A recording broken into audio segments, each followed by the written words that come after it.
A young man named Jonathan had never built a sukkah in his life, recently married. It was time for him to build his own sukkah for the first time. It was just a few days before the Sukkot holiday when one fine morning, right after the morning services, one of his friends asked him to come along with him to the hardware store to buy wooden beams and other materials with which to build a sukkah. Jonathan was only too happy to join his friend. In those days, he didn't have a car, and he wondered to himself how he was going to bring the beams and materials from the store to his house. So now he was happy to have been invited by his friend to accompany him to the store. So off they went to his friend's house to grab the shopping list that he had written up containing everything he needed to build a sukkah. Now this friend was a meticulously organized person. He had sketched out the size of the sukkah, the measurements, the height of the walls, etc. It was all ready to go. He had planned to build a sukkah that would be freestanding, not leaning on any wall. It also had windows and a big door.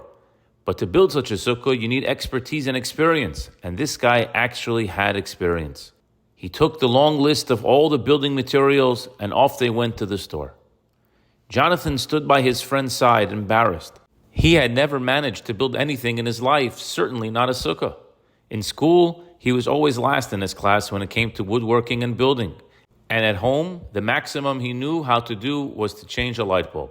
And so he had joined his friend here, hoping that he'd be able to learn something from him. At the hardware store, his friend rattled off the list of needed items to the store guy like a pro. When they got to the checkout, he had a pile of materials in his cart: beams, poles, screws, nails, everything you can think of. Jonathan, for his part, stood off to the side, embarrassed, holding a few plywood panels and another few wood beams and a bag of nails. They both went home to build their sukkahs. Before the holiday began, each one visited the sukkah of his friend. Jonathan's friend's sukkah, as you can imagine, was a sight to behold. Jonathan's sukkah, however, was made of 3 wooden walls that he had connected to each other with nails, with the walls affixed to the rear wall of the house with a nail so that it wouldn't collapse. On the second night of Sukkot, there was a strong windstorm in town. The next morning, on the second day of Sukkot, Jonathan encountered his friend in shul with a Tisha B'Av look on his face. His friend told him that the wind had destroyed his sukkah, but then he asked him, "Nu, what happened to your sukkah?" Jonathan replied, "Well, my sukkah is still standing." The friend didn't believe it. He could not believe that his big, strong sukkah was down, but his friend's little sukkah had survived the storm.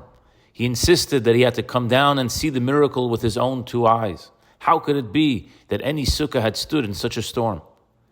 When the friend arrived to see the sukkah himself, he discovered the reason why Jonathan's sukkah had survived the storm.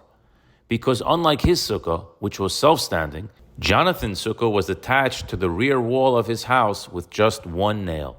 It was that 1 nail that had saved the sukkah. And then his friend told him, "Now I understand the meaning of Sukkot. You can plan and build the strongest sukkah in the world, but if it's not connected to something firm like a house, then it can fly away in the wind. You can have a shabby, weak shack, but if it's connected to something firm, even if only by 1 nail, then it will stand against all the winds in the world." You can plan a building, you can plan a life down to the utmost detail, and it can be a magnificent plan. But if a wind comes, it can blow all your plans away. But if you are joined to something solid, to something immovable, even if only by a nail, then all the winds in the world won't blow you away. He then turned to the nail and said, "That nail is faith." This story was shared by former Chief Rabbi Jonathan Sacks, Olav HaShalom. He shared this personal story of his first sukkah building, for the lesson it taught him was too important not to share it. God took us out of Egypt and led us into a desert for 40 years. He would protect us during those 40 years with special clouds of protection, which we commemorate by going out of our comfortable homes and moving into a sukkah. The sukkah is the embrace of God. The sukkah is the space where every single Jew can feel comfortable inside, even with their personal baggage, traumas, and insecurities. But the question we must ask ourselves is, what are we anchored to, and with what are we connected? Are we freestanding beauties, which are here today and gone with the strong wind? Or are we joined, even by just 1 nail, to our eternal heritage, to the house of God. Sukkot is called Zman Simchatenu, the time for our rejoicing. It's the season of our rejoicing. It may well be that in order to connect ourselves to what's immovable, we must be besimcha, we must be happy. Happiness is the way to hammer the nail into the wall. Without it, we are left with just different materials. May we be happy now and utilize this holiday to draw down joy and happiness for the remainder of the year. I wish you a good Shabbos and a good Yom Tov. V'samachta b'chagecha v'ha'yisach sameach.